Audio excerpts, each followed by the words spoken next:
Assalamualaikum warahmatullahi taala wabarakatuh. Salam pertemuan, salam pencerahan, salam di alam maya untuk teman-teman yang berkesempatan bersama dengan saya pada malam ini. Apa khabar saudara? Doa saya anda sihat walafiat. Ya, saudara empat tulang kering, Puan Lili Seli, Pendeka Mata Satu. Waalaikumsalam. Gitu juga dengan Ayuh Ngoh. Ayuh Ngoh ni, Ayuh Ngoh bahasa orang Pahang sebenarnya dah. Saudara Zamri LC, salam. Saudara Mustafa Ilyas, Jaka Tarup. Dulu Jaka Lunglang, hari ni Jaka Tarup lah dah. Pendeka Mata Satu, SPRM masyuk. Tak tahulah saya dah berjanji, saya rasa kalau boleh malas nak ulas cerita tu. Saudara Rahman Aziz, Saudara Angba. Kalau ada gangguan dalam Facebook, pergi ke Instagram ya. Salam dari Melaka, Saudara Ramli Sukardi, Faizal Acoy, Cik Rosdil, Nur Zaidi Muhammad, Saudara Abu Nims. Begitu juga dengan Alan Haji Din, apa khabar orang Kelang, Saudara Minahat, Saudara Acik Warisan, Saudara Syahrum Junadi dari Melaka. Orang Melaka tak ada banjir dah sekarang dah. Saudara Musa Osman, Waalaikumsalam. Tapi kabarnya Melaka tak boleh nak buka sekolah besok. Ada sekolah yang masih lagi digenangi oleh air. Ya, saudara. Saudara Musa Osman, Saudara Kamah Awang, Saudara Jo Mat Jo. Apa khabar saudara? Saudara Mama Amin Jack. Mama Amin Jack dari Sempurna Sabah. Apa khabar orang Sempurna? Banyak makan seafood. Saya suka kalau ke Sabah. Sana banyak seafood di Sempurna. Saudara Zubadi, Strawberry, Perry. Waalaikumsalam. Adam Yusof, Paipon IP. Paipon kalau masuk ada kontroversi, InsyaAllah.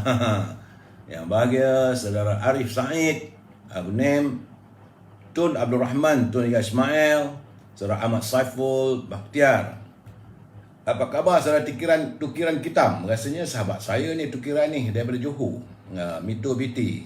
Betul tak tahulah saya tukiran ya. Jesse Ciutik, apa khabar? Dari Kuching, Sarawak, Jerry Chai. Dari Kuching, Sarawak. Saudara Mata Putih, Saudara Muhammad Sayuti, Abdul Rahman, Cik Zakaria Mustafa, Daniel Chong, Zamir Alfred dan teman-teman yang tak sempat saya santuni satu persatu, saya mohon maaf. Ya saudara, ni orang dah telefon saya pula. Saya tengah live sekarang, minta maaf. Kita tengah live, ada masuk call pula. Baik saudara, seperti biasa, saya harus memberi pencerahan tentang apa yang berlaku pada negara kita, terutama berhubung dengan laporan COVID-19. Hari ini saudara adalah merupakan hari yang ke-661 saudara. 661 hari dah bumi tercinta ini diserang oleh virus corona. Dan hari ini hari Sabtu 8 Januari 2022. Laporan yang saya terima daripada saudara Rio daripada Universiti Melaya, dia mengatakan bahawa hari ini ada sedikit pengurangan. Semalam 3,381, tapi hari ini adalah 3,251 warga kita yang dicengah oleh virus corona, menjadikan jumlah angka terkumpul adalah sejumlah 2,783,331. Banyak tu. Jadi sebab itu saya sentiasa mengingatkan saudara supaya jaga kebersihan diri, jaga penjarakan sosial. Kalau tak perlu, tak payahlah keluar rumah ya. Saudara Tan Pohing dari Penang ya saudara. Laporan saya dapat juga semalam adalah 16 kematian. Itulah yang dapat saya nyatakan. Terima kasih saudara Rio yang menghantar kiriman laporan tentang kedudukan COVID-19 saudara. Dan hari ini dengan 3,251 jangkitan, artinya untuk bulan Januari 2022 sudah 25,245 warga kita yang dijangkiti oleh virus corona. Sebab itu berhati-hatilah saudara, jaga penjarakan sosial saudara ya. Jaga kebersihan, jagalah diri kita. InsyaAllah bersamalah kita berdoa agar wabak ini segera beredar dari bumi tercinta ya. Puan Mariam Leman, Rock, kami nak PRU, Rock Zaini, sabar saudara. Saudara Razali Samad, dah makan ke belum? Dah, saya makan nasi lemak hari ni, sedap saudara. Baik, saudara, kita masuk sedikit e-commerce. Minta izin, tak lama pun, tak panjang mana pun. Saudara selengat kebahasi. Apa cerita malam ni, saudara kami sandahalan. Sabar, insya-Allah akan saya beri pencerahan pelan-pelan sebab kita ada segmen-segmennya. Ini adalah segmen e-commerce. Jadi kepada saudara yang punya produk mau diwawarkan, hubungi Al-Azhar di talian 0113304141. Yang saya perlukan saudara ada like, share, kalau ada star tu tekan star tu. Itu saja. Dan subscribe. Kalau sesuatu berlaku pada Facebook, masuk ke Instagram supaya tak terganggu pencerahan saya saudara. Untuk Al-Azhar di talian 0113304141. Jangan lupa haruman setangi bakur dan juga wangi-wangian daripada Timur Tengah. Macam yang saya katakan bahawa wangian yang saya suka pakai adalah Amir Al-Khud, iaitu pati daripada kayu gaharu. Jadi saudara, bagaimanapun kabarnya Amir Al-Khud ni mungkin tak ada stok. Hubungilah Al-Azhar di talian 0113304141. Dan jangan lupa juga anda juga boleh berhubung dengan Siti Farehah di talian 0177114300 untuk mewawarkan produk saudara. Kalau dengan Siti Farehah, jangan lupa dendeng manis Siti Farehah. Bagi mereka yang tinggal di Lembah Kelang, jangan lupa untuk memesan buah-buahan seperti kiwi, ceri, anggur daripada Syauqi Kizanis di talian 0123575703. Itu untuk buah-buahan, harganya murah dan grade-nya AAA manis. Elok makan buah-buahan secara dalam keadaan hari ini. Dan hari ini ada produk baru iaitu Popiah Sirah Lady Maria. Popiah Sirah Lady Maria. Ini popiah ni pedas, rangup dan manis. Bagi anda yang tinggal di sekitar Lembah Kelang, bolehlah berhubung dengan saudara Nizam di talian 0914351203. 4351203. Popiah Sirah ini memang saudara saya dah rasa sedap. Bolehlah agak mengasyikkan bila makan saudara.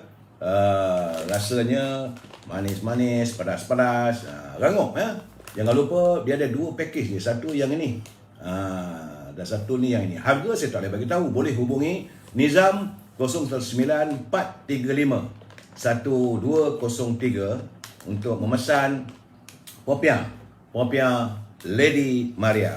Popiah Sirah Lady Maria. Cakap dan berhubunglah dengan saudara Nizam untuk mendapat bekalan. Itulah saudara e-commerce kita hari ini. Baik saudara, seperti biasa usai e-commerce kita masuk sedikit tazkirah saudara Ismail, saudara Dana Chang, saudara Adiwana. Ini tazkirah. Jangan anggap tazkirah ini merupakan sebagai satu ceramah agama saudara. Bukan. Tazkirah ini adalah sebagai saya beranggap untuk kita sama-sama menghayati perkara-perkara yang baik untuk kita lakukan di dunia ini saudara. Kerana saudara, setiap kali bila kita memberikan pemberian untuk ibu dan ayah kita dengan ikhlas, kita hantar wang kepada mereka, artinya itulah yang paling disayangi oleh Allah SWT. Antara tindakan dan perbuatan yang baik, ganjarannya saudara sangat besar. Tapi pernah atau tidak? Ini persoalannya. Anda kadang-kadang mengurangkan pemberian bulanan kepada kedua ibu bapa anda. Mungkin selalunya anda kirimkan RM300 ataupun RM500, tiba-tiba anda kurangkan RM150. Itu alasannya kerana tak cukup belanja, ataupun ada komitmen lain. Sedangkan semua itu adalah tanggungjawab anda kalau anda dah mula memberi bantuan kepada kedua ibu bapa anda. Dan ada juga persoalan saya, berapa lama kita tak menjenguk ibu dan ayah kita di kampung ataupun di rumah mereka? Berapa lama pula bagi mereka yang mengalami ketiadaan ibu dan bapa, berapa lama tidak menziarahi tanah perkuburan mereka? Dan berapa lama pula kita tidak memberikan sedekah Al-Fatihah dan doa untuk mereka sekurang-kurangnya saudara? Cuba ingat, cuba saudara fikirkan, cuba saudara kenangkan. Semasa kita kecil, kita kadang-kadang berjanji dengan ibu dan ayah kita bahawa kita akan menjaga mereka dengan sepenuh hati. Ada kalanya kita berjanji untuk menyediakan rumah besar bagi mahligai. Dan kita juga berjanji nak jaga mak, nak jaga ayah, bagaikan seorang raja, saudara. Masihkah anda ingat? Ini persoalan yang saya lontar pada saudara. Ya, kadang-kadang saudara kita mampu makan harga beratus-ratus ringgit di restoran, di hotel. Kita mampu membeli buah durian beratus-ratus ringgit nilainya. Rumah besar, kereta kita nilainya ratusan jutaan ringgit. Malahan kadang-kadang kita melancong seantero dunia. Perabot dan set TV juga ribuan ringgit nilainya. Malahan kadang-kadang kita belanja kawan-kawan kita juga ribu-ribu ringgit. Kita makan sedap-sedap. Tapi bagaimana mak dan ayah kita di kampung? Adakah kita teringat waktu kita makan makanan sedap itu pada kedua ibu bapa kita? Saudara. Jadi, kadang-kadang yang lebih menyedihkan, kita cuma bagi mak atau ayah kita cuma 50 ke 100 ringgit saja. Boleh, benda tak ada masalah. Saudara, tapi sampainya hati kita. Malahan kadang-kadang lebih teruk lagi. Tak bagi langsung. Ini saya untuk mengingatkan diri saudara dan diri saya. Saya dah tak ada kedua ibu bapa, sebab itu setiap kali usai solat, saya sentiasa berdoa kepada Allah SWT, mohon keampunan untuk kedua ibu bapa saya dan ditempatkan ruh mereka di kalangan orang-orang yang dikasihaninya. Ya saudara, bagaimana? Kedua ibu bapa kita itulah pintu syurga kita, saudara. Jadi kalau saudara masih bekerja, masih ada ibu, janganlah lokit dengan kedua ibu bapa. InsyaAllah saudara, setiap kali anda memberi bantuan ataupun saraan kepada kedua ibu bapa kita, pasti Allah akan gandakan pendapatan anda. Sebab kita sebagai anak lelaki, mungkinlah kalau anak perempuan tak tahulah, tapi kalau anak lelaki adalah kewajipan. Jadi untuk itu berikanlah mereka wang secukupnya.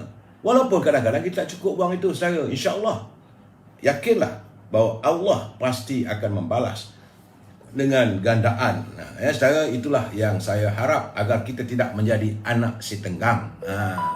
Kita tak ada filem anak setengah yang lupa kedua ibu dan bapanya. Ini yang saya katakan tadi, tazkirah ini sekarang mengingatkan kita supaya sentiasa bersikap baik pada kedua ibu bapa, sesama insan, tidak hanya melihatkan keburukan saja.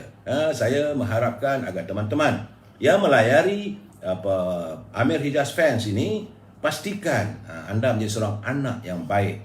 Saudara, baik saudara. Usai tazkirah yang sedikit singkat, saya bukan ustaz, saudara. Sebab saya kata saya bukan ustaz. Saya cuma memberi culipan kawan-kawan, teman-teman menghantar pada saya. Elok kita kongsi bersama. Ini perkongsian, saudara. Dalam segmen Mutiara Kata, menurut sahabat saya, Cikgu Hibil, dia dah pencen, tapi cikgu tetap cikgu, saudara. Katanya, seseorang manusia sepatutnya boleh menjadikan dirinya seperti pohon yang wangi di perkebunan. Ia memberikan kesegaran, aroma dan dalam udara yang bebas. Jadi kita sebagai manusia cubalah menjadikan diri kita sebagai sepohon yang harum mewangi. Ada bunganya, ada bagi buahnya. Artinya jadilah seorang insan yang berguna di dunia ini. Saudara, terima kasih Cikgu Hibil atas kiriman Mutiara Kata yang cukup berarti untuk kita kongsikan bersama, untuk kita fikirkan. Saudara, fikirkanlah. Benda yang baik itu kita ambillah, saudara. Ingat, saudara, jangan fikir siapa yang bercakap, fikir apa yang dilontarkan. Saudara, baik. Seperti biasa, salam impian moratorium dan pengeluaran wang RM10,000 dari kumpulan wang simpangan pekerja. Ingat, saudara, bahawa saya harus melontarkan ini adalah perjuangan rakyat. Bukan kita nak menghasut, tapi kita mengharapkan agar pimpinan negara dapatlah mendengar tentang rintihan rakyat. Lebih tak ada dari itu, saudara. Dan kabarnya kalau ada moratorium itu, alhamdulillah lah. Tapi bagaimana dengan bank? Bukan hanya dengan tekun dan sebagainya, bukan agensi kerajaan, tapi bank-bank di mana kita tetap dalam keadaan mangsa banjir ribuan, 50,000 lebih kereta yang tenggelami air, tentulah tidak mempunyai kewangan lagi untuk membayar bulanan dan sebagainya. Dan kita harapkan agar diberikan moratorium selama 6 bulan tak akru. Itu impian kita, saudara. Dapat, alhamdulillah. Tak dapat, terpulanglah pada anda. Kalau anda tidak menyantuni rakyat, jangan marahkan rakyat kalau mereka tidak menyantuni anda nanti, saudara. Baik, begitu juga saya sering berpesan supaya pimpinan negara janganlah berbelanja tanpa had. Karena kalau kita berbelanja tanpa had, maka negara akan muflis. Itu saja.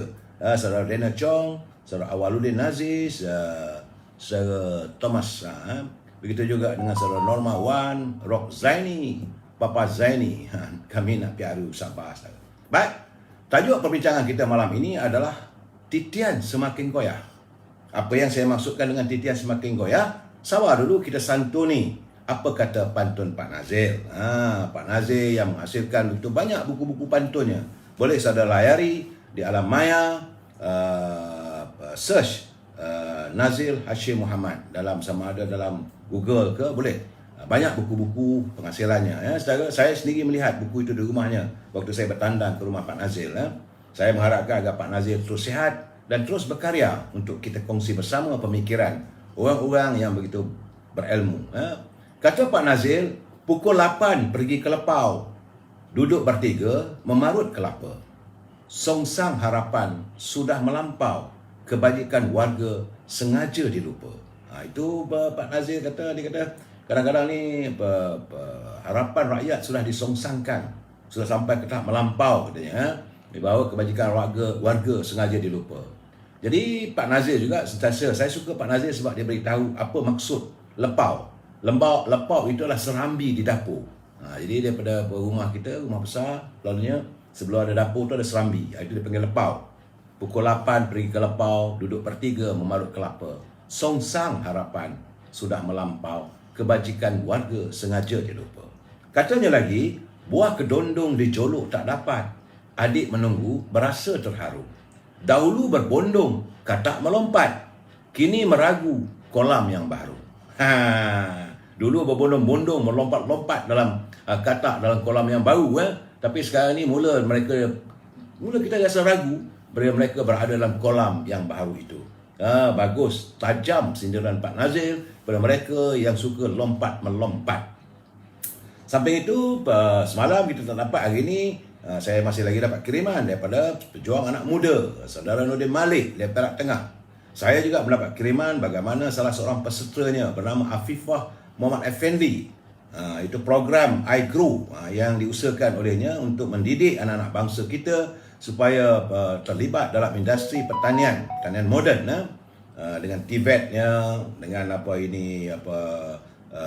jajaran baru untuk bergiat dalam industri ataupun perladangan. Dan saya lihat gambar yang saya tengok daripada Afifah Muhammad Effendi. Beliau mempunyai kebun sayur-sayuran ataupun ladang cili dan sayur di Bota Kanan Perak. Kini hasilnya, saudara, saya lihat cilinya besar. Artinya itu satu perusahaan yang baik. Saudara boleh layari iGrow dalam internet, saudara, ya. Jadi dan pada itu beliau sempat menghantar kiriman pantun, katanya, kemana hendak membina kota, semakin susah keliling lurah. Kemana arah negara kita, semakin hari hilang arah. Sebagai anak muda, beliau juga mula sangsi, kemana negara kita ni? Nampaknya saban hari dah mula seolah hilang arah tuju. Sihat badan di hujung usia, nampak seri sepanjang zaman. Untung nasib pemimpin Malaysia, rakyat bersabar, cinta aman. Ini nasib baiklah negara kita ni, saudara. Rakyatnya rakyat warga cinta damai, cinta aman. Jadi kita bukan jenis orang yang unjuk rasa apa yang berlaku di luar negara hanya kerana masalah tak dapat minyak saja, berlaku huru-hara. Macam berlaku di Indonesia dulu, masalah bensin atau minyak, ada unjuk rasa di Thailand dan sebagainya. Tapi negara kita ni, alhamdulillah, warga kita adalah warga cinta damai. Sebab itu katanya, sihat badan di hujung usia, nampak seri sepanjang zaman. Untung nasib pemimpin Malaysia ni, katanya, rakyat bersabar, cinta aman. Bagaimanapun, santunilah juga rakyat. Janganlah walaupun rakyat dah begitu sabar, anda lupakan mereka. Saudara Mak Amir, saudara Cik Putri, saudara Faridah Kamarudin. Saya cuba menyantuni anda, saya minta maaf kalau saya tak dapat melari semua. Baik, saya usai pantun, kita masuk gedung ilmu sedikit. Ini merupakan curitan atau catatan yang saya baca daripada buku garapan saudara Tenas Effendi yang terbitkan dalam bahasa. Buku ini dikirimkan kepada saya oleh Tan Sri Johan Jaafar. Ia adalah merupakan ungkapan pemimpin Melayu yang mengharapkan hadirnya pemimpin masa kini dan akan datang itu adalah terdiri daripada pemimpin yang perlu kita santuni, dan amat diharapkan mereka terdiri daripada pemimpin yang luar biasa, bukan pemimpin yang bisa. Jadi dalam ungkapan kata-kata pemimpin Melayu itu, kalau pemimpin itu bisa, bila bercakap lidahnya bisa, perasaan orang dia tak jaga. Perangai buruk, laku anaya. Dia perangannya buruk, selalu nak mengenai orang. Sebarang kerja membawa bencana.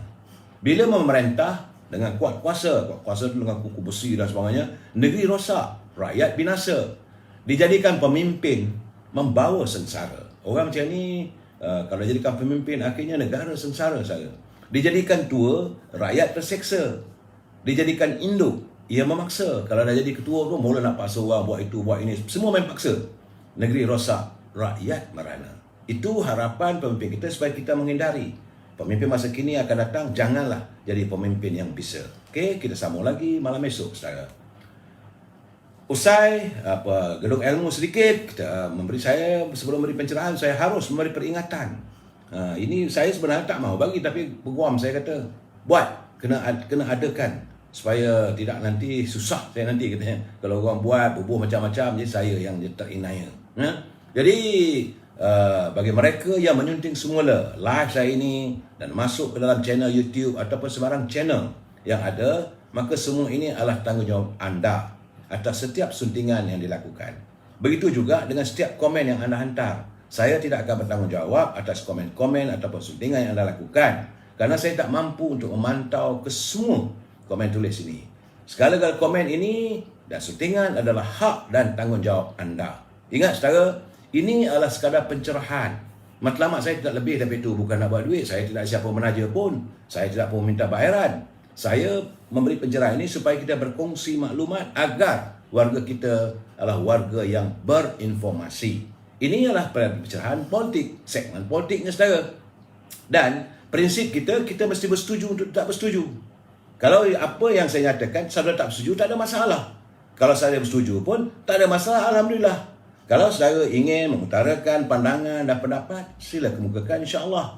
Saya akan santuni kalau benda itu sesuai untuk kita bincangkan. Ingat saudara, pertama-tama sekali saya harapkan kalau boleh setiap kali saudara memberi pandangan, gunakanlah bahasa yang terbaik, bahasa yang harmonis, kerana kita adalah warga cinta damai. Baik saudara, saya melihat hari ini laporan daripada Filipina. Duterte ni, Rodrigo Duterte ni satu presiden yang begitu tegas. Dia kata kalau orang yang rasuah ni nak campak dari helikopter, itu bab rasuah. Saya pun ketawa. Dia menyanggah pimpinan pemimpin negara besar. Dia halaunya. Kalau orang tu tak kisahlah datang sama datang dari Amerika ke daripada Rusia ke dari mana-mana pun, dia kata this is my country, I rule my country. Dan terbaru ni dia kata nampak gayanya sebab Filipina rupanya sekarang ni telah dilanda oleh wabak virus corona yang begitu tenat rupanya. Sejak 26 September lalu, sejumlah 17,220 kes. Itu semalam saja. Satu hari di Filipina terdapat 17,220 kes. Sebab itu dia kata semua orang kena pakai vaksin. Jadi kalau tak vaksin, nampak keluar rumah, dia tangkap. Itu ketegasan pemimpin. Jadi dalam keadaan begini, saya juga agak hairan bagaimana terdapat segelintir jemaah yang mengerjakan umrah, mereka sanggup memasukkan sijil vaksinasinya untuk menunaikan umrah. Dan ini disifatkan oleh Mufti Perak, Timbalan Mufti Perak, Datuk Zamri Hashim menzalimi jemaah yang lain. Ya, kerana tindakan individu itu tidak bertanggungjawab dan boleh mencalarkan kredibiliti sijil vaksinasi yang amat diperlukan untuk warga. Ini kenyataan daripada Timbalan Mufti Perak, saudara. Jadi menurutnya disebabkan pemasukan itu, maka dibimbangi akan memberi kesan kepada pemilik sijil vaksin yang lain yang sah. Jadi menyusahkan orang. Jadi kalau anda nak pergi buat umrah, buat baik pun, membawa benda-benda yang sebegitu, maka tentulah menyusahkan orang lain. Jadi jangan susahkan orang lain, saudara. Jadi tambah-tambah lagi sekarang ini di negara Timur Tengah, terutama di Arab Saudi, sedang dilanda oleh varian Omicron. Saya pun tak tahu varian Omicron katanya, tapi belum ada laporan kematian di negara kita, cuma satu aja dulu. Tapi wabak Omicron itu mudah merebak. Sebagaimana saya laporkan tadi, itu adalah virus corona, bukan Omicron. Tetapi di Filipina, Omicron begitu meledak sekarang. Sebab itu gamaknya Duterte mau rakyatnya divaksinkan. Baik, saudara. Usai vaksin, jadi kita masuk, ini terus masuk politik saya, masuk gear 5 je. Tidaklah. Saya melihat ada kiriman teman-teman tentang membicarakan tentang bagaimana sejak dilantik sebagai Ketua Penerangan Saudara Syahril, kemudian dilantikkan pula sebagai pegawai atau penasihat ekonomi kepada Perdana Menteri. Nada Saudara Syahril ni dah berubah. Jadi memanglah beliau ada latar belakang ekonomi, tapi kadang-kadang bicaranya macam berat sebelah, seolah-olah tidak menepani. Saya mengharap satu saja begini saja. Saya rasa sudah sampai masanya pimpinan UMNO, terutama Ketua Pergerakan Pemuda, Presiden Datuk Seri Zahid, dan teman-teman yang lain yang mengetahui, pergilah bertemu dengan semua pihak untuk menjelaskan. Kerana saya lihat sekarang ni dah bercerabut, dah berceramuk dah sekarang ni tentang usaha untuk mendapatkan air Citra 3 ni. Kerana hari ini Dewan Perniagaan Melayu Malaysia membuat kenyataan mereka tak menyokong. Kerana dari segi dapatan saya melihat kenyataan itu seolah mereka melihat bahawa apa yang diminta adalah pengeluaran keseluruhan.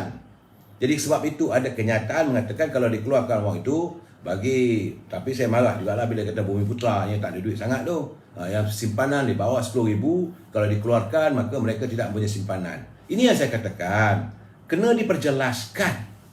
Yang minta untuk dikeluarkan bukan 10,000 tuntas semua bagi mereka yang berkelayakan. Kalau tak berkelayakan 10% daripada simpanan. Ini mesti dijelaskan saya melihat hujah-hujah yang dilakukan oleh pimpinan, sama ada dari kumpulan sebenar pekerja ataupun di pihak Kementerian Kewangan atau pihak-pihak yang berwajib. Mereka mengatakan seolah-olah rakyat tuntut 10,000 tuntas. Bukan. Artinya kalau simpanan 2,000 pun nak 10,000. Ini tak masuk akal. Jadi sebab semalam saya dah bagi dia punya statistik. Berapa yang ada simpanan 10,000. Berapa ada simpanan 50,000. Berapa ada simpanan 100,000. Kalau simpanan mereka itu 10,000, berilah sekadarnya. Kalau tak bagi pun mereka pun tak bising. Tetapi bagi mereka yang berkelayakan, nyatakan kalau anda ada simpanan 50,000, kelayakan anda 10% iaitu 5,000. Itu saja yang diperlukan. Ini saya lihat kadang-kadang dah berterabur lah sekarang ni. Orang ni kata tak sesuai. Kerana apabila saya membaca kenyataan Dewan Perniagaan Melayu Malaysia, dia kata dia tak sokong. Kalau nak keluarkan semua memang kita tak sokong masalah. Tapi yang selalu saya war-warkan, saya haraplah mereka perlu menjelaskan yang dituntut adalah 10% dari simpanan bagi mereka yang berkelayakan, menjadikan jumlahnya 10,000. Tapi memanglah kalau 10,000 yang simpanannya ada tu lebih kurang 2 juta, 3 juta orang. Kalau 2 juta, 3 juta orang tu memanglah mengakibatkan jumlahnya berbilion juga. Tetapi kita merasakan kenyataan-kenyataan daripada kumpulan wang sebenar pekerja bahawa simpanan banyak. Lewat awal dulu pada awal PKP 1, PKP 2 dikabarkan simpanan dalam KWSP mengatasi lebih 900 bilion. Jadi yang dituntut bukannya semua. Saya rasa sudah sampai masanya agar Ketua Pergerakan Pemuda memanggil balik Saudara Syahril ni. Jelaskan pada dia bahawa yang dituntut bukan 10,000 seluruhnya. Jadi kalau penyimpan ada 15 juta, minta 10,000 semua. Ada yang berkelayakan, ada tak berkelayakan. Ini saya telah tengok, saya tengok lah. Kerana satu ketika dulu, Syahril sendiri pada 16 Julai 2021, dia sendiri pun pernah memperjuangkan supaya pengeluaran KWSP ini dibenarkan. Kenapa setelah berada dalam pimpinan kerajaan, setelah beliau menjadi penasihat ekonomi, tiba-tiba nadanya berubah? Saya bukan nak marah dia, tidak. Mungkin saya ingat penjelasan tidak jelas. Maksudnya nak keluarkan semua, itu yang maksudnya ya. Jadi kumpulan wang sebenar pekerja ini bukan kita minta kalau ada simpanan 10,000 minta keluar sepenuhnya 10,000. Tak betul. 10% daripada simpanan ataupun bagi mereka yang berkelayakan. Sila draw a line. Saya harap benda begitulah. Kalau tak nanti bertepik-tepik. Malahan ada pula yang mana kaki pembodik Perdana Menteri mula mengatakan seolah-olah isu KWSP ini nak dijadikan sebagai peluru menyerang Perdana Menteri. Tak betul. Warga UMNO datang daripada UMNO mesti akan menyokong Yang Amat Perdana Menteri. Itu ketetapan dalam syarat UMNO bahagian-bahagian yang lalu, 123 bahagian, bahawa kita memang menyokong Yang Amat Perdana Menteri sebagai Perdana Menteri kerana beliau adalah naib Presiden UMNO. Jadi tak bolehlah dianggap bahawa bila kita mengutarakan soal KWSP ini sebagai serangan. Kali ini bila tak dapat tu orang marah. Begitu juga saya dengar ada pula ni, saya melihat ada Saudara Arman, Datuk Amran ni dia bagi tahu bahawa tak ada pun dibincangkan dalam mesyuarat bulan Ogos. Sebenarnya bulan Ogos itu perbincangannya ada di Sentul, tapi waktu itu Yang Amat Berhormat Perdana Menteri belum lagi jadi Perdana Menteri. Sebab itu saya katakan, kita ni kadang-kadang bila kita sudah melangkah ke hadapan, kena fikir juga, lihat juga apa yang kita bincangkan yang terdahulu. Jangan sekarang ni sedap keenakan, kita lupakan segala-galanya. Apakah scheme of thing itu membuatkan kita berubah sikap? Saya mengharapkan agar pimpinan warga UMNO khususnya, janganlah anda bila dah berada dalam kedudukan yang senang, maka anda lupa perjuangan anda.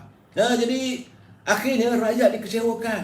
Saya tidak sanggup untuk berterusan sampai ke peringkat memaki hamun. Saya bukan orang suka memaki hamun orang. Saya kalau boleh nak santuni masalah rakyat. Jadi saya mengutarakan apa yang masalah dihadapi oleh rakyat. Kesian. Malam semalam saya dah keluaskan macam mana ada teman-teman kita. Kena anggap saudara. Setiap mereka yang beragama Islam itulah saudara kita. Setiap kali kita membantu mereka, itulah amal ibadah kita saudara. Saya memikir dari segi itu. Usia kita bukan lama. Saya masih lagi nak mendengar tapi tidak ada laporan apa yang terjadi dengan yang yang berhormat Dr. Mahathir di hospital. Belum tahu, belum ada laporan. Tapi kadang-kadang macam-macam. So, kapal Cina dah mula buat macam-macam. Jadi saya rasa tak setujulah benda begitu. Biarlah kita mendoakan kebaikan. Dan saya lihat pula di kalangan pemimpin yang mendoakan agar Dr. Mahathir ini kembali sihat adalah Datuk Seri Najib. Dia sikapnya, walaupun beliau dihempuk dengan macam-macam cerita, tapi macam mana pimpinan yang lain. Sebab itu saya kata, pertama sekali, pemimpin-pemimpin ni perlulah mengenang budi. Ya, kita bergaduh, kita bermasalah, tak ada masalah saudara. Soal kita berbeza pandangan, berbeza ideologi, saudara parti itu, saya parti ini, jangan ambil itu sebagai personal. Tidak semestinya apa yang kita hendak supaya orang ikut kita, itu diktator. Kita mesti saling hormat menghormati. Saya sebab itu, saya boleh berkawan dengan semua orang. Sama ada dia datang daripada parti DAP, dia datang daripada PKR, daripada PAS. Cuma bila saya lihat ketelanjuran pemimpin itu meluahkan kenyataan, saya kata perlu diperbetulkan. Dan ada kalanya kita sanggah kerana kita rasakan itu tak betul. Saudara bundle letter bags, lupa daratan. Memang ini yang saya sedih sangat-sangat berlaku dalam warga bangsa kita. Kenapa kita harus menjadi orang yang sentiasa bersikap seperti kacang lupakan kulit? Saudara Syahril, beliau dilantik oleh Presiden Parti. Daripada naib ketua pemuda, jadi ketua penerangan. Kemudian dilantik oleh Perdana Menteri. Yang kebetulan Perdana Menteri adalah naib Presiden UMNO. Sebagai penasihat ekonomi untuk memberi peluang, membuka mindanya untuk mendedahkan beliau kepada cara-cara kepimpinan negara. Mungkin lepas pilihan raya nanti, beliau akan dilantik sebagai calon. Mungkin menang, boleh jadi menteri. Jadi pendedahan awal ini, gunakanlah pendedahan ini untuk belajar. Bukan nak tunjuk pandai. Belum masanya. Anda masih lagi anak muda yang boleh dijadikan landasan ataupun pemimpin masa depan. Tapi tiba-tiba bila ada masalah begini, terus nak membodek, bangkah semua. Tak sesuai lah, tak setuju. Tak boleh begitu. Dan saya merasakan, berbincanglah. Saudara tak boleh nak menyanggah ketua anda. Ketua Pergerakan Pemuda, Datuk Seri Dr. Ashraf, beliau melontarkan pandangan, dia bukan minta semua. Jadi berbincang, apa yang dimaksudkan? Air Citra 3 ni apa yang dimaksudkan? Dan ini adalah kali terakhir, bukan? Ya, saya tengok tiap-tiap kali kalau ada masalah, maka nak keluar duit daripada kumpulan masyarakat kerja. Bukan begitu. Jangan dijadikan itu sebagai alasan untuk menegakkan benang basah. Ini saya tak setuju. Jadi sekarang ini, rakyat terkesan. Kesan daripada PKP 1, PKP 2. Iaitu rakyat terkurung. Pekerjaan tak ada. Ekonomi merudum. Mereka hilang pekerjaan. Simpanan dah tak ada. Jadi mengharapkan yang ada adalah dalam kumpulan wang simpanan pekerja, tabungan mereka. Malahan lebih teruk lagi, mereka yang terjebak dengan bencana banjir. Dalam keadaan begini sepatutnya dipikirkan bila Najib melontarkan pandangan, keluarkanlah lebih kurang RM10,000 bagi mereka yang berkelaikan. Kalau tak berkelaikan, nyatakan setara tidak layak. Ya, boleh keluar untuk anda cuma RM2,000. Okey juga, adalah sesuatu. Saya lihat, awak Perdana Menteri tadi dia pergi ke Sabah, memberi bantuan kepada warga yang terjebak dalam banjir, mengulurkan derma. Sekarang dah 1.2 bilion. kita berterusan berbelanja, tapi sampai bila? Jadi apa yang ada, simpanan yang ada itu kita gunalah sedikit-sedikit untuk memulakan penghidupan. Sebab itu saya rasalah dalam keadaan begini, saya tidak mahu menarik ini sebagai satu perbincangan Sabah Malam. Sebab saya tengok, sebab bila Dewan Perniagaan Melayu pula dia kata tidak mahu Citra 3. Adakah mereka faham apa yang dimaksudkan? Jadi saya rasa, saya berkeyakinan bahawa mereka tidak memahami maksudnya. Itu yang akhirnya menyebab macam-macam cerita. Dan bagi pihak yang tak setuju, dia teruslah. Sebab tu bila saudara Arman dia kata tuntutan Citra bukan janji mutlak Perdana Menteri pada UMNO. Memang pun tak ada janji, kita tahu. Tetapi itu diperbincangkan beliau sebagai naib presiden. Aduh, kadang-kadang dia orang ni bila dapat jawatan besar, lupa tentang perjuangan parti. Ini yang saya sedih sangat. Saya sebenarnya menerima kiriman daripada seorang teman. Beliau adalah mantan Timbalan Menteri dalam kerajaan waktu Tun Dr. Mahathir menjadi Perdana Menteri dulu. Dia menyebut Malaysia adalah sebuah negara yang wujud atas kepentingan beberapa kelompok dan ras. Jadi mereka bersama kerana kepentingan.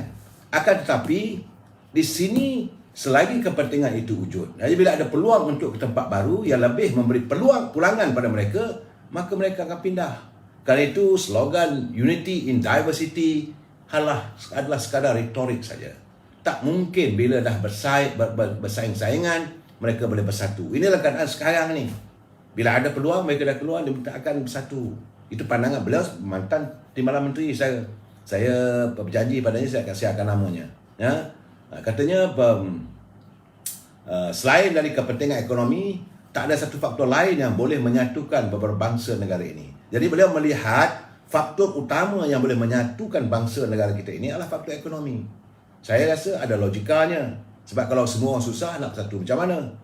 Bila susah, bila wang tak ada, ekonomi menghudung apa semua, selalu saya katakan selalunya jenayah akan meningkat. Bila berlaku jenayah, mana lagi soal penjatuhan. Tapi kalau kita senang, ekonomi baik, maka rakyat sukaria, tak ada masalah untuk kita bersatu padu. Tetapi sering saya katakan bahawa yang paling penting, at the end of the day, rakyat akan bertanya apa yang akan diisi dalam perut saya. Bangun pagi, anak nak tengok apa yang ada atas meja, apa ada dalam hidangan. Jangan buka-buka tudung saji kosong. Itu yang rakyat selalu fikirkan. Jadi pimpinan harus memikirkan persoalan ini. Jadi katanya khidmat negara program latihan khidmat negara dapat merapatkan jurang perbezaan pelbagai kaum. Malangnya ada beberapa orang politik tidak nampak kenyataan ini. Saya baik dengan Datuk ni sebab beliau juga terlibat dalam penyediaan infra untuk program latihan khidmat negara yang lalu. Dia kata ada bom jangka masa yang boleh meletup tertanam di Malaysia yang boleh menyebabkan perpecahan, persefahaman kaum. Jadi sebab itu kena disatukan. Dalam keadaan begini saya memang melihat kita semakin rapuh kita ni. Setidaknya kata Datuk tu, dia kata Datuk Mamat lah saya ni, setidaknya mesti ada satu faktor yang dapat merapatkan lagi persefahaman kaum. Faktor itu adalah pertama sekali bahasa. Ramai kata rakyat Malaysia ini tak fasih bahasa kebangsaan. Dan malahan ada yang memandang rendah pula kepada bahasa. Bahasa kebangsaan tidak memberi pulangan ekonomi. Jadi beliau berharap selepas PRU15 akan ada tindakan-tindakan yang tegas untuk menyatukan rakyat, untuk dapat mewujudkan perpaduan. Jadi saya juga melihat kiriman seorang mantan pegawai polis, Saudara Zainal. Beliau dah jadi orang biasa dah sekarang ni. Dia hantar kiriman kepada saya. Dia kata di sepanjang saya mengikuti parti UMNO ni, sejak tewasnya dalam PRU 14 lalu, saya beranggapan UMNO akan bangkit semula. Beliau yakin. Tapi lihatlah apa yang berlaku sekarang. Katanya saya dah mula menyampah melihat ada di antara pemimpin UMNO yang tidak lagi pentingkan partinya. Pemimpin UMNO yang sudah melupakan rumahnya, pentingkan temuluk perut masing-masing. Tapi tak semualah katanya. Malahan katanya beliau juga mengharapkan agar Presiden UMNO lebih tegas lagi. Jadi sekarang ni Datuk Sri Zahid Hamidi selaku Presiden harus lebih tegas dan lebih berani mengambil tindakan segera. terhadap mereka yang melakukan onar, yang lupakan parti kita, berada dalam keadaan yang untuk menyantuni parti lain. Akhirnya semua ini akan menjadi kudis, dan dia tidak mahu kudis itu akhirnya menjadi tokak. Itu kata saudara Zainal kepada saya. Dia kenapa perlu tunggu untuk tidak mengambil tindakan? Ada beberapa orang yang lembab, Perdana Menteri ada yang lembab, yang menunjuk-nunjuk, yang bangang kena, yang tolol, macam-macam. Dia malah betul lah. Ada beberapa orang, saya tak sebut nama lah, selera tak baik kita menyebutkan nama mereka ini, walaupun beliau menulis. Jadi kerana itu dia kata, mereka yang sebegini perlulah tidak lagi berada dalam UMNO. UMNO mesti berani membuat tindakan. Jadi kerana bila disimpan mereka, apakah sampai nanti UMNO harus diharamkan? Itu kenyataan Zainal. Kerana katanya, saya walaupun beliau lah sebagai mantan pegawai polis, tapi dia sayangkan UMNO. Tapi saya tak boleh melihat macam mana UMNO diperbodohkan. Dan dia kata saya takut UMNO tinggal dalam kenangan. Mungkin saya rasa beliau adalah ibu bapa dia dulu adalah warga UMNO. Jadi katanya bertindaklah sekarang. Kalau perlu pecatlah dia kata.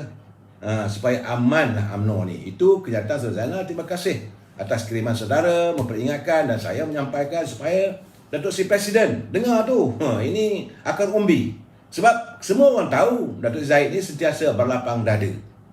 Kadang-kadang kita berlapang dada ni kebaikan kita ni orang tak pandang.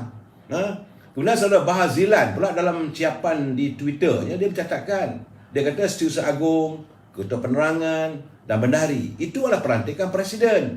Kalau nampak meraban, eloklah ditukar. Itu cadangan saudara Bahar Zilan. Kerana katanya ramai lagi yang boleh dia, sebab beliau menujukan kepada saudara Syahril bukan saja mengecewakan Presiden tapi mengecewakan ahli akan umbi. Kerana baru saya dapat jadi penasihat Perdana Menteri dah kona. Jadi kalau jadi menteri nanti mungkinlah katanya terbang dah, hilang boleh ni. Begitu juga saudara Hafiz Arifin, iaitu Esko Pemuda UMNO Malaysia. Dia kata ketua perangai itu lantikan Presiden. Beliau sebagai Esko yang sama-sama dengan saudara Syahril. Kalau ada pun lebih merapu, tak eloklah ditukarkan. Kerana ramai lagi yang ada berkemampuan yang boleh. Benar? Dia kata bahawa saudara Syahril bukan saja mengecewakan Presiden, malahan ahli akar umbi juga terkesan. Jadi kalau dah merapu sangat tak payahlah. Saya juga menerima tengok kiriman yang cantik. Ini pandangan yang cukup indah daripada salah seorang naib Presiden UMNO, iaitu Datuk Seri Muhammad Khalid Nordin. Saudara, cuba kita hayati kenyataan beliau. Dia kata UMNO berada dalam kedudukan yang tak pernah berlaku sebelum ini. Betul? Tak pernah kita alami UMNO berada dalam keadaan sebagaimana hari ini. Perdana Menteri dari UMNO, tetapi UMNO tidak menguasai kerajaan. Ini perlu dihayati saya.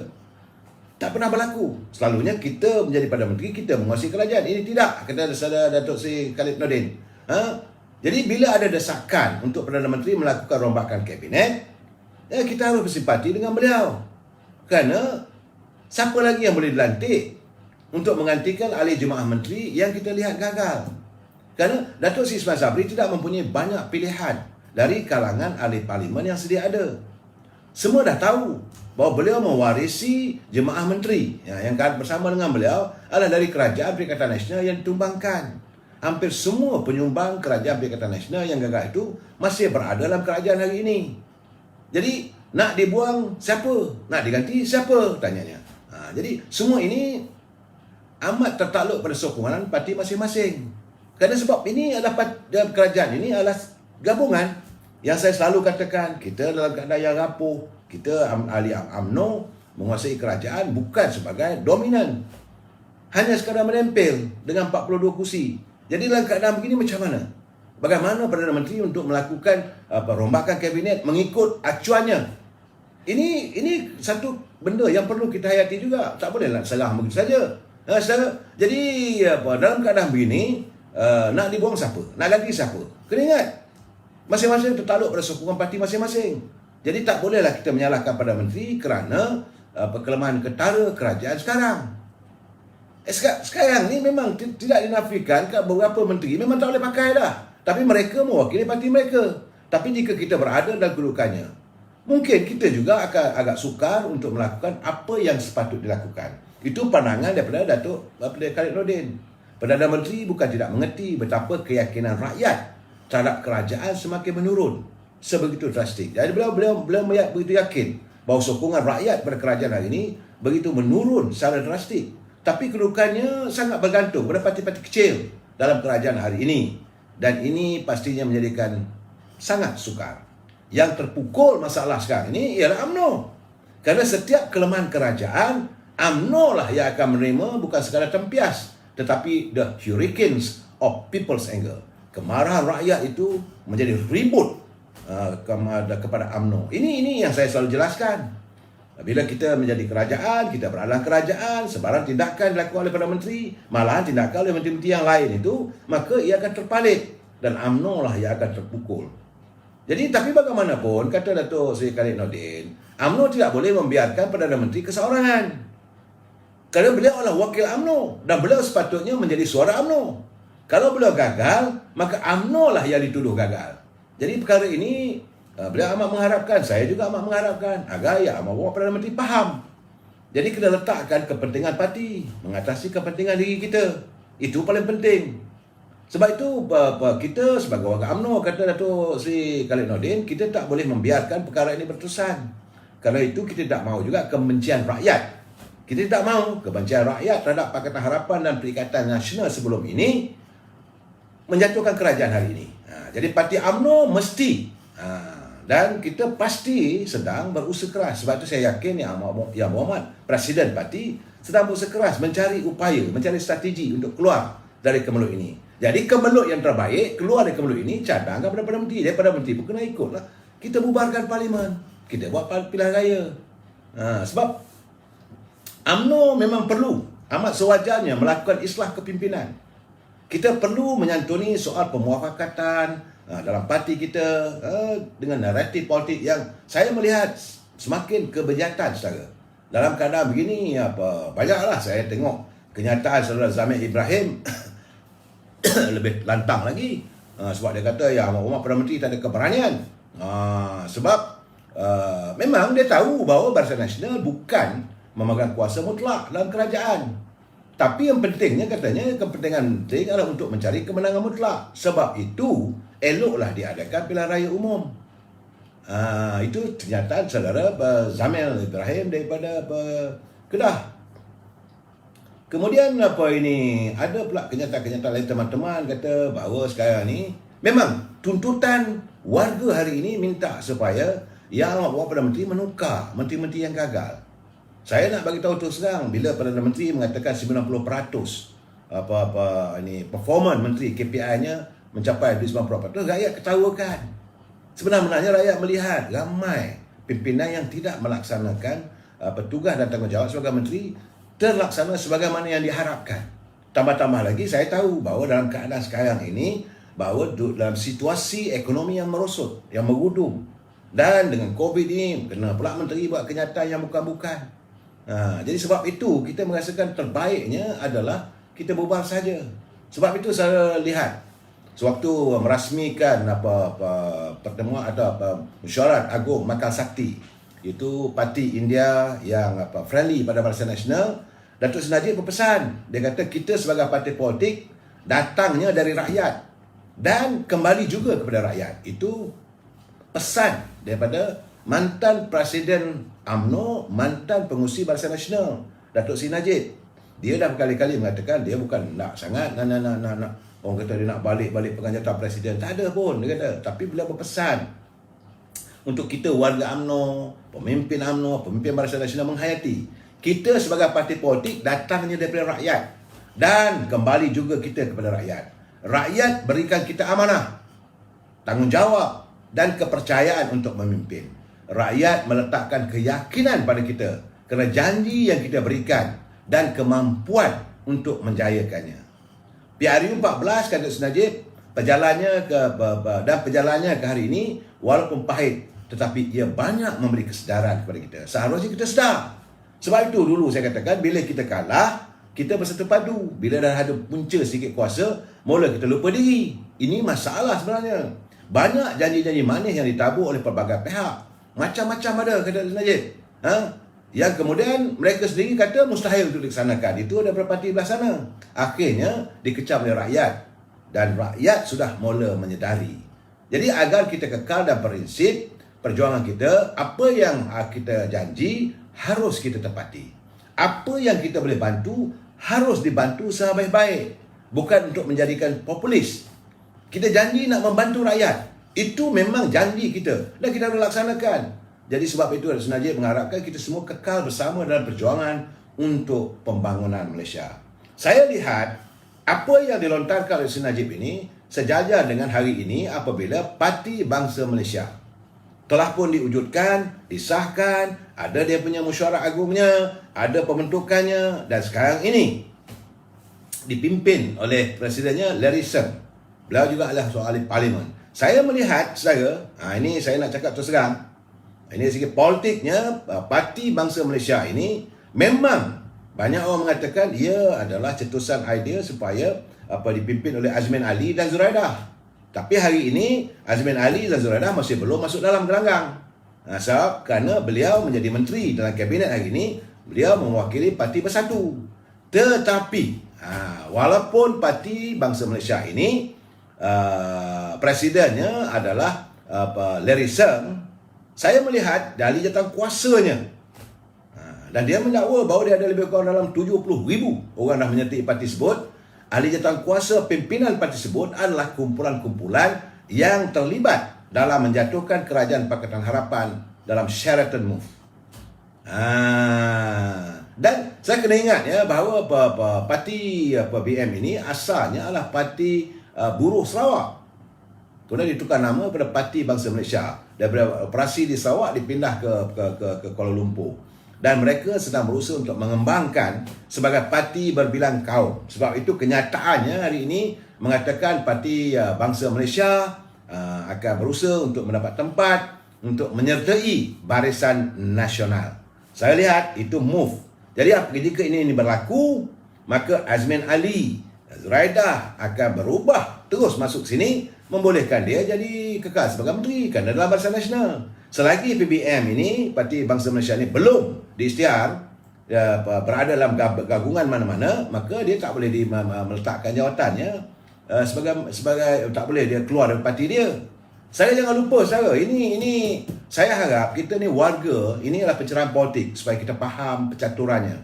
Saya melihat bahawa parti yang asalnya sebagai Parti Buruh Sarawak ini adalah parti yang dicetuskan untuk persiapan kepada Azmin Ali, Zuraidah dan kumpulan-kumpulan yang melakukan Sheraton Move.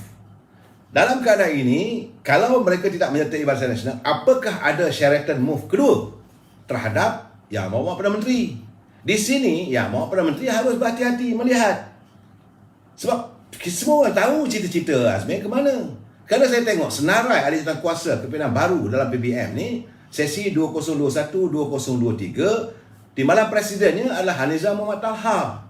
Beliau adalah merupakan orang daripada Parti Keadilan.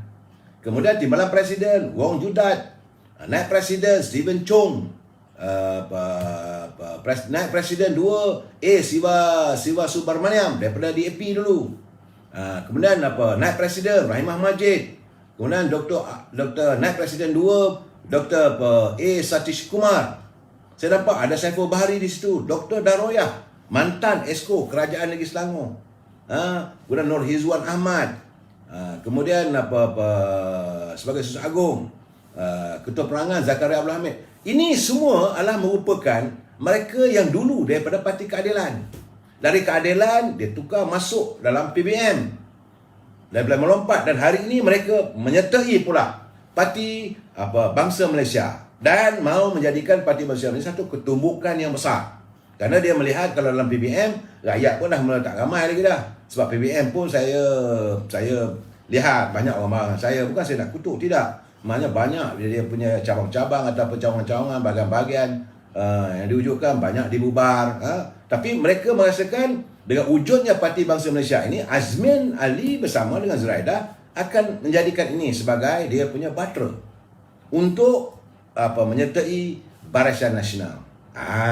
Sebab itu semalam Saudara Iswadi dia dah dipecat sebagai ahli Parti Keadilan, tapi dia merasakan bahawa ada unsur-unsur bahawa Azmin nak masuk Parti Keadilan. Saya tidak nampak. Dia pasti akan berada dengan PBM.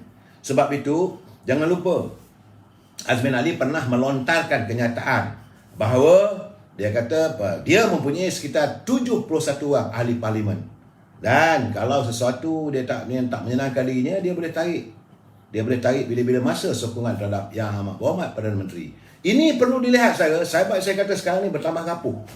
Kalaulah Datuk Ismail Sabri tidak mahu tegas menyantuni kepimpinan bersama dengan orang UMNO, kemudian dilayan berpuak-puak apik lempang tu, UMNO merasa kecil hati dan akhirnya rasa piss off.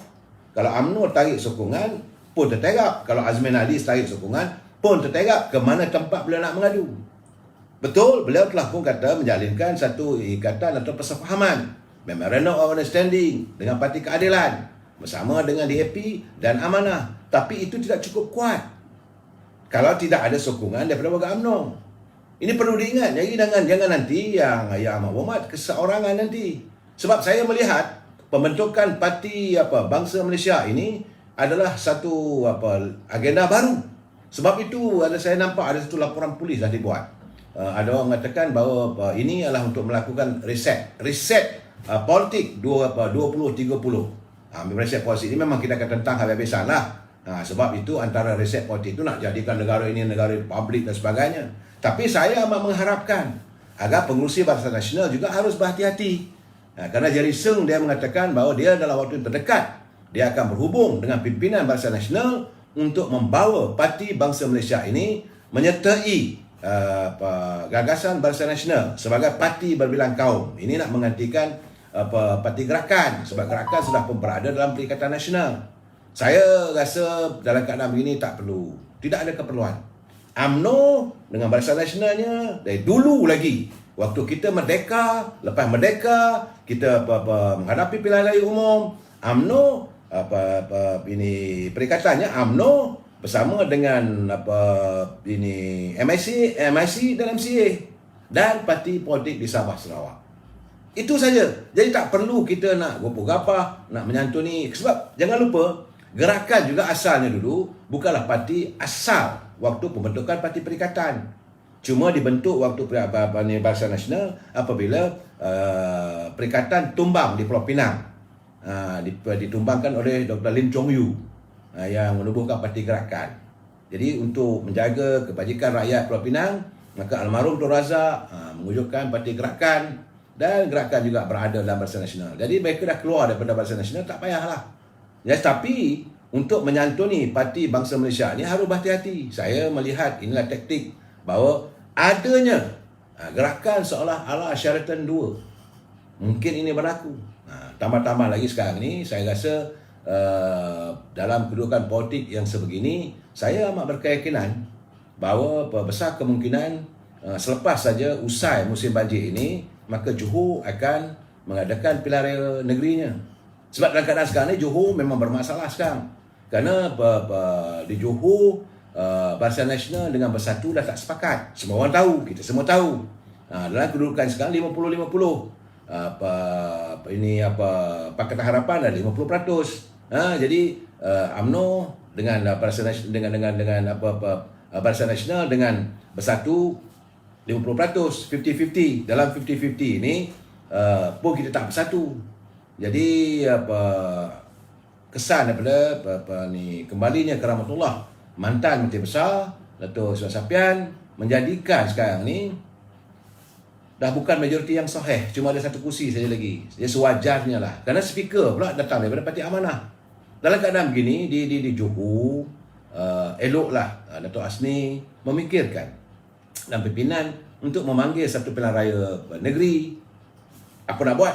Sudah berlaku musim, nampak gayanya Melaka. Lepas Melaka, kita pergi ke Sarawak. Lepas Sarawak, kita adakan pilihan raya di Johor. Supaya kalau nak buat pilihan raya umum akan datang, tak kelang kabut. Tak payah negeri dan Dewan Negeri dan Parlimen. Jadi kalau kita buat awal pilihan raya negeri Johor, kemudian kalau berlaku pilihan raya umum, maka tak adalah keperluan untuk memikirkan calon-calon untuk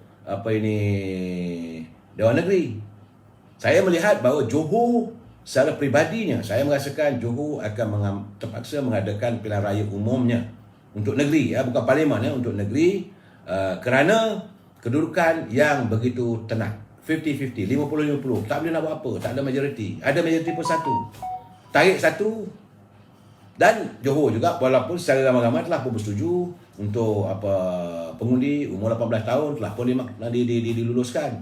Jadi sewajarnya, saya secara peribadi saya melihat selepas saja usai musim banjir ini, besar kemungkinan bahawa Johor akan mengadakan pilihan raya umum untuk negeri, bukan untuk parlimen saja, untuk negeri, kerana kedudukannya sekarang ni dalam keadaan yang tak menentu. Bolehlah lepas Melaka, Johor. Jadi dalam keadaan begini, UMNO Barisan Nasional mesti berani buat keputusan. Saya dengar yang Amat Berhormat Menteri Besar Johor telah mengumumkan bahawa kali ini dia kata bahawa UMNO Barisan Nasional bertanding secara solo. Teruskan legasi kita, insya-Allah.